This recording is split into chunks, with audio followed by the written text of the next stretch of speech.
Hello students. आज हम लोग ऑक्सीडेशन एंड रिडक्शन जो टॉपिक को स्टार्ट किए थे, जो कि आधे घंटे का एक अच्छा खासा वीडियो था। ऑक्सीडेशन एंड रिडक्शन को हम लोग कुछ उसके आगे कंसेप्ट को जानेंगे। बेसिकली बात ये है कि ऑक्सीडेशन एंड रिडक्शन में आपने क्या पढ़ा था कि addition of oxygen, removal of hydrogen, removal of hydrogen, addition of oxygen, वो एक कंसेप्ट था ऑक्सीडेशन और रिडक्शन के डिफिनीशन का। आज हम लोग ऑक्सीडेशन एंड रिडक्शन का दूसरा डेफिनेशन जानेंगे, यानी कुछ दूसरे कॉन्टेक्स्ट में हम लोग क्या करेंगे, उसको डिफाइन करेंगे। ठीक है, चलिए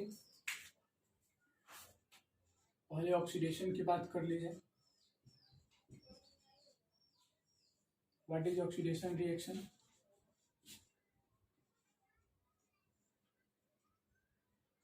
देखिए, सबसे पहले आप याद रखिएगा कि इसमें हाइड्रोजन या ऑक्सीजन की बात नहीं की जाएगी। इसमें हाइड्रोजन या ऑक्सीजन की बात नहीं की जाएगी। ये जो डिफिनीशन होगा ये मेटल और नॉन मेटल के बेस पे होगा। ठीक, मेटल और नॉन मेटल के base. What is oxidation reaction? Definition क्या बताता है? The reaction in which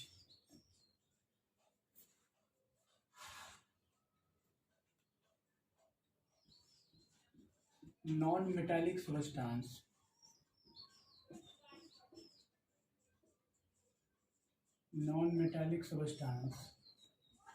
is added or metallic substance is removed is called oxidation reaction.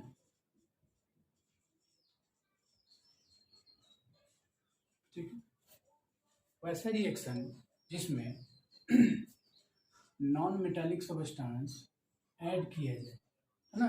जिस रिएक्शन में नॉन मेटल वाला जो सब्सटेंस है वो ऐड हो रहा हो, जुड़ रहा हो, या मेटालिक सब्सटेंस जो हो ये रिमूव हो रहा हो, उसमें भी यही कुछ था ना, addition of oxygen, removal of hydrogen. तो यहाँ पे addition of non metal and removal of metals, तो उसको हम लोग क्या बोलेंगे? ऑक्सीडेशन रिएक्शन बोले। कोई दिक्कत नहीं। ये है ऑक्सीडेशन, यानी इसके अगर छोटे फॉर्मेट की बात की जाए, इसमें प्लस कौन होगा? इसमें प्लस होगा नॉन मेटल, और रिमूव कौन होगा? ये एडिशन, ये रिमूवल, मेटल। क्या बोलेंगे इसको हम लोग? Oxidation reaction. Oxidation reaction note down कीजिए इसको, फिर रिडक्शन को हम लोग डिफाइन करेंगे।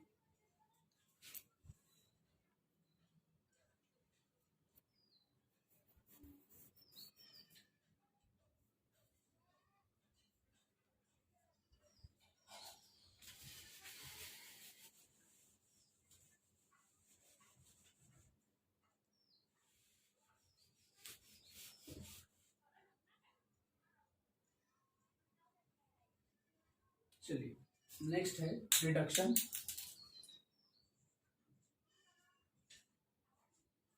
रिडक्शन क्या होता है? जस्ट उसका उल्टा, नॉन मेटालिक सब्सटेंस ऐड हो रहा था या मेटालिक सब्सटेंस रिमूव हो रहा था, तो वो ऑक्सीडेशन कहला रहा था। इसमें उल्टा होगा, the reaction in which metallic substance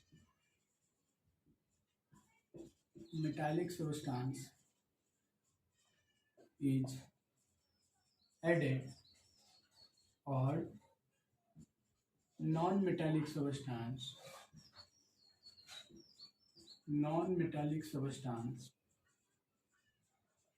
is removed is called reduction reaction।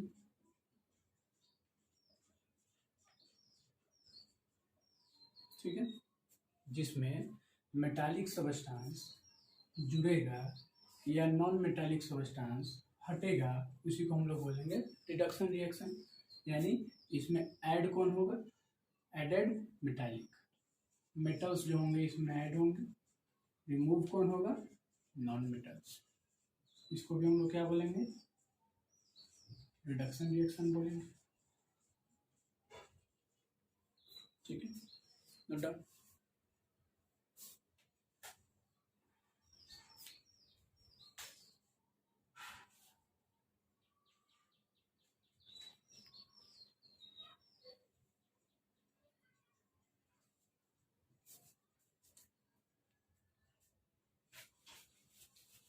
चलिए देखिए, इसमें भी क्वेश्चन उठाए कैसे देगा, एक रिएक्शन दे देगा, उसमें पूछेगा वही 4 वाला मैंने जो आपको बताया था, सबस्टांस ऑक्सीडाइज्ड, सबस्टांस रिड्यूस्ड, है ना, oxidising agent and reducing agent.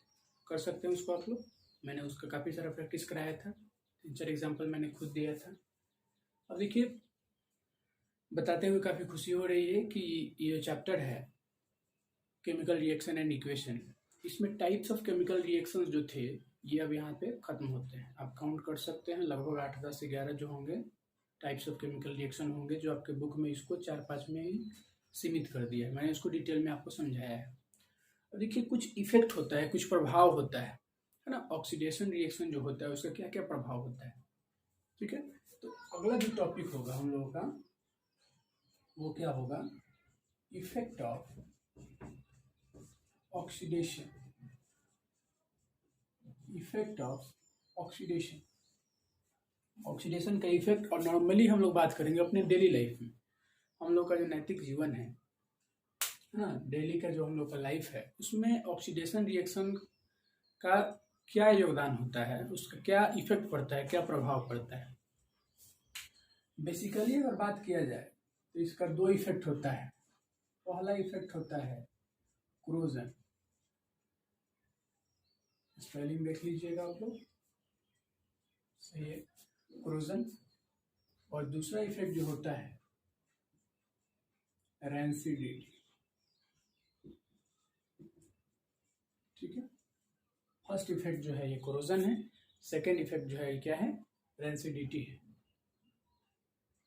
अब देखिएगा, इसमें हम लोग आज इस वीडियो में सिर्फ क्रोजन के बारे में पढ़ेंगे, रैंसिडिटी के बारे में नेक्स्ट वीडियो में, ठीक है। तो फिलहाल मैं इसको इरेज कर रहा हूँ, ठीक है। इफेक्ट ऑफ ऑक्सीडेशन मतलब ऑक्सीडेशन रिएक्शन का हमारे डेली लाइफ में क्या इफेक्ट पड़ता है, इसमें पहला टॉपिक है क्रोजन। देखिए, क्रोजन क्या है, नॉर्मली गाँव में देखा जाता है ना, एल्यूमिनियम का जो बर्तन होता है वो धीरे धीरे उसका लेयर कम होता जाता है, पतला होता जाता है ना। बहुत सारे मेटल्स होते हैं जिसका लेयर धीरे धीरे वीक पड़ते जाता है। कोरोजन भी वही है, मेटल्स को, ध्यान से सुनिएगा, मेटल्स को हवा के द्वारा, एयर के द्वारा, केमिकल के द्वारा, किसी अनदर गैसेस के थ्रू अगर धीरे धीरे ग्रेजुअली रिएक्ट करके, और रिएक्ट करने के बाद उसके अगर लेयर में धीरे धीरे डिक्रीजिंग हो रही है, तो उसी को हम लोग बोलेंगे कोरोजन ऑफ मेटल्स। ये मोस्ट ऑफ केसेस में मेटल के साथ होता है ना। तो कोरोजन को भी हम लोग डिफाइन कर लें, व्हाट इज कोरोजन। इसका डेफिनेशन देखिए, corrosion is the process, corrosion is the process in which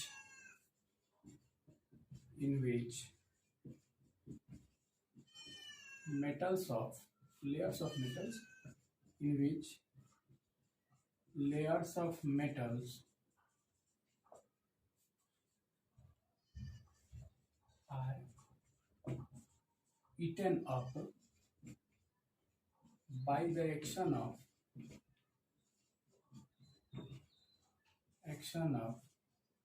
air, water, moisture or some chemicals like acid,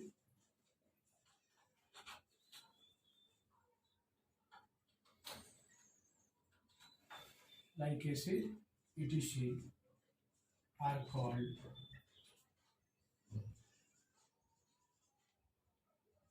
corrosion। Corrosion को हिंदी में हम लोग संक्षारण बोलते हैं, ठीक है। देखिएगा, अच्छे से समझिए इसको। कोरोजन क्या है, तो कोरोजन एक प्रोसेस है, सिंपल वे में बोला जाए तो कोरोजन एक केमिकल रिएक्शन भी है ना, केमिकल रिएक्शन भी है, विदाउट रिएक्शन ही तो होगा नहीं, corrosion is a process in which layers of metals, main thing इसका क्या है, लेयर्स ऑफ मेटल, मेटल्स का जो लेयर होता है, जो परत होता है, आर ईटन अप, ईट का मतलब आप तो बोलते हैं ना खा जाना, तो यहाँ पे खाने वाली बात नहीं होगी, ईटन अप का मतलब उसके लेयर में ह्रास होना, उसके लेयर में कमी होना, यानी उसका लेयर धीरे धीरे कमजोर पड़ता जाएगा, पतला पड़ते जाएगा। किसके चलते, by the action of air, हवा के चलते, पानी के चलते यानी वाटर वेपर के चलते, मॉइस्चर नमी के चलते, और सम केमिकल्स, या फिर कुछ केमिकल्स होंगे जैसे एसिड हो सकता है, कोई अनदर केमिकल हो सकता है, कोई अनदर सब्सटेंस हो सकता है, कोई अनदर कंपाउंड हो सकता है, इसी को हम लोग क्या बोलेंगे, क्रोजन बोलेंगे। ठीक है, अब इसमें अगर कोई बोले कि एल्यूमिनियम पे क्या हुआ, एल्यूमिनियम का बर्तन जो है उसका लेयर कमजोर पड़ गया, तो हम लोग बोलेंगे corrosion of aluminium, corrosion of aluminium. अगर बोला जाए सिंपल वे में, जिंक पे, हालांकि ये होता नहीं है जल्दी कोरोजन जिंक पे, बट बोल देते हैं कि जिंक पे अगर जिंक का लेयर अगर कमजोर पड़ रहा है तो उसको हम लोग बोलेंगे कोरोजन ऑफ जिंक। लेकिन अगर कोई बोले कि लोहे का कोरोजन हो रहा है तो उसको हम लोग दूसरे वे में डिफाइन करते हैं, है ना। अगर लोहे का लेयर कमजोर पड़ रहा है यानी corrosion of layer, corrosion of iron, paragraph change करके कोरोजन ऑफ आयरन, इसको हम लोग कोरोजन ऑफ आयरन नहीं बोलेंगे, कोरोजन ऑफ आयरन को हम लोग बोलते हैं rusting, is called rusting of iron, या सिंपली रस्टिंग भी इसको बोला है। लोहे का अगर परत कमजोर पड़ते जाता है, लोहे पे अगर जंग लगता है, उसको हम लोग बोलते हैं रस्टिंग, लोहे का कोरोजन रस्टिंग कहलाता है। ठीक है, इसको नोट कीजिए, मैं एक रिएक्शन अभी लिखूंगा जिससे समझ में आएगा कि लोहे का परत कमजोर कैसे पड़ता है, लोहे पे जंग कैसे लगता है।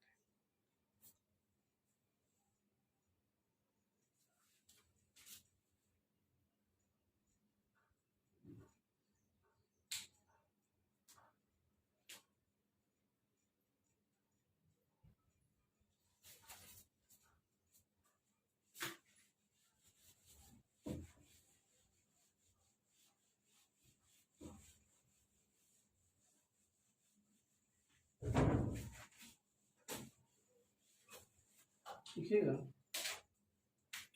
आयरन को जब आप एक कंसिडरेबल टाइम उस समय के लिए एयर में जब छोड़ देते हैं, खुले जगह पे छोड़ देते हैं, आयरन पे रिएक्शन होता है ऑक्सीजन का, आयरन पे रिएक्शन होता है H2O का, है ना। और ये सारे सब्सटेंस जब कंबाइन हो जाते हैं तो एक कुछ समय बाद, ये रैपिड रिएक्शन नहीं होता है, ये रिएक्शन होने में कुछ समय लगता है, तो बनता है क्या, Fe2O3 इंटू इंटू, इसको इंटू बोलिएगा, XH2O, यही है रस्टिंग, लोहे पे जो जंग लगता है उसका फॉर्मूला यही है। इसको आप बोलते हैं ना देहात में लोहे पे मूर्छा लग गया, ये मूर्छा का फॉर्मूला है, ये उस जंग का फॉर्मूला है। ठीक है, अब इसमें दो चीज है, क्या है, तो इसमें XH2O लगा हुआ है। ठीक है, यहाँ भी X लगेगा, यहाँ पे 2 लगाइए, बैलेंस कीजिए, 3 लगा के यहाँ पे 4 लगा दिया जाए, यहाँ भी 2। अब देखिए इसमें दो चीज क्या है, पहला तो एक ही फॉर्मूला होता है आयरन का, ऑक्सीजन का O2 होता है, इसमें भी कोई डाउट नहीं है। लेकिन यहाँ क्या है, 2XH2O, H2O तो हमें पता है कि वाटर होता है, बट XH2O क्या होता है, देखिएगा सारे जगह नमी एक जैसा नहीं होता है ना। जो सी एरिया है ना, कोस्टल एरिया जिसको आप बोलते हैं, समुद्र के किनारे, नदी के किनारे वाला जो एरिया है, वहाँ पे वो number of water vapour surrounding में ज़्यादा होते हैं, तो वहाँ पे क्या होता है कि वाटर वेपर ज़्यादा होगा, है ना। जहाँ पे ड्राई एरिया है तो वहाँ पे क्या होगा, नंबर ऑफ वाटर वेपर्स कम होंगे। तो एक्स जो है अमाउंट ऑफ वाटर वेपर को शो करेगा, जो कि एक वेरिएबल को इंडिकेट करेगा। सारे जगह जो होंगे एक जैसे, मतलब वाटर वेपर्स अवेलेबल नहीं होंगे, इसलिए यहाँ पे एक्स लिखा गया है। ये एक्स इंक्रीज भी हो सकता है, डिक्रीज हो सकता है, और इसी के चलते यहाँ भी एक्स आया हुआ है। ठीक है, ये एक्चुअली में आयरन ऑक्साइड होता है। क्या होता है, आयरन ऑक्साइड, इसको आप रस्टिंग बोलते हैं। और ये फॉर्मूला, या ये बोलिए कि ये रिएक्शन होता है रस्टिंग ऑफ आयरन का, इसको जरूर याद रखिएगा और इसको जरूर नोट करके रखिए। इस वीडियो को फिलहाल यही रोकते हैं, है ना। अगले वीडियो में हम लोग जानेंगे कि कोरोजन से हम लोग बच कैसे सकते हैं, है ना, प्रिवेंशन ऑफ कोरोजन या prevention of rusting of iron. लोहे पे जंग लग रहा है या किसी अनदर सबस्टेंस पे जंग लग रहा है, तो उसको हम लोग प्रोटेक्ट कैसे कर सकते हैं और उस लोहे को या उस मेटल्स को बचा के कैसे रख सकते हैं। इस वीडियो को आप लोग बार बार देखिए, काफ़ी इंपॉर्टेंट बातें इसमें बताई गई है, इसको आप लोग नोट डाउन कीजिए। मिलते हैं नेक्स्ट वीडियो में, ठीक है। और सारे लोग प्लीज़ वीडियो को देखिए। एक और बात, जब मैं पढ़ा रहा होता हूँ उस टाइम आप लोग नोट करने लगते हैं, नोट मत कीजिएगा। एक बार वीडियो को थ्रूली देखिए और दूसरी बार देख देख के उसको नोट करते चलिए, ठीक है। इससे आपका 2 बार रिवीजन भी होगा, समझ में भी बेहतर तरीके से आएगा और अच्छे से आप लोग नोट डाउन भी कर सकते हैं। मतलब 15-20 मिनट का मैं वीडियो बना रहा हूँ और उसमें आप भगा भगा कर देखने लग जाइएगा तो वो तो छपना हुआ, वो तो आप इंटरनेट पे कहीं से भी पढ़ सकते हैं, फिर मेरे पढ़ने का कोई फ़ायदा नहीं होता है। तो आप लोग इसको नोट कीजिए, अच्छे से समझिए। मिलते हैं नेक्स्ट वीडियो में कुछ नया टॉपिक के साथ। Thank you very much. घर पे रहिए, सेफ रहिए।